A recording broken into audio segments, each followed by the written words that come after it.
सवाल ऐसे ना, गुजारिश ये है कि कुछ जब ये हुकूमत आती है, मिफ्ता इस्माइल साहब मुल्क के वज़ीर ख़जाना होते हैं, पेट्रोल की कीमत बढ़ती है, मरीम नवाज शरीफ साहिबा ट्वीट करती हैं कि मियां नवाज शरीफ साहब बहुत बरहम हुए और वो एक मीटिंग भी छोड़कर चले गए कि भई आप ये लोगों पर क्या बोझ लाद रहे हैं इस महंगाई का।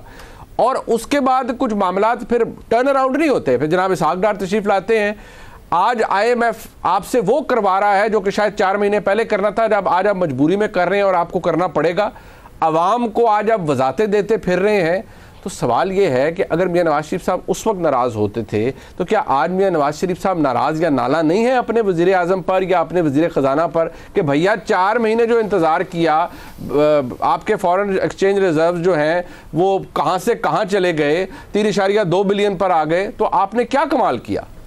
देखें, मियां नवाज शरीफ साहब आज भी इस महंगाई पर खुश नहीं हैं, आज भी नाला हैं कि ऐसे इकदामात करने चाहिए जिससे आवाम को रिलीफ मिले। ठीक है, मगर बात यह है कि उस वक्त ज़्यादा नाला इसलिए थे कि जो उस वक्त के वज़ीर ख़जाना थे, मैं आज आपको बात कह रहा हूँ कि 2 दफ़ा के वो वज़ीर ख़जाना बने जी, मगर मुकम्मल तौर पे वो नामीली पार्टी के शायद नहीं थे उस तरह।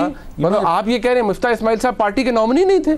मैं कह रहा हूँ ना, मैं जिम्मेदारी। रात का वक्त है मियां साहब, 11:20 हो रहे हैं, हजम करना नहीं 12 नहीं बजे, 12 नहीं बजे, नहीं तोड़े नहीं बजे, पर हजम करना जरा मेरे लिए मुश्किल हो रहा है। और 12 आज़म ना करना नहीं, लेकिन उससे पहले PDM की हुकूमत हो, जनाब शहबाज शरीफ वज़ीर आज़म हो, तो आप कह रहे हैं मिफ्ता इस्माइल साहब नॉमिनी PMLN के नहीं थे? अगर मैं ये बात आपको कह दूं जी कि मिफ्ता इस्माइल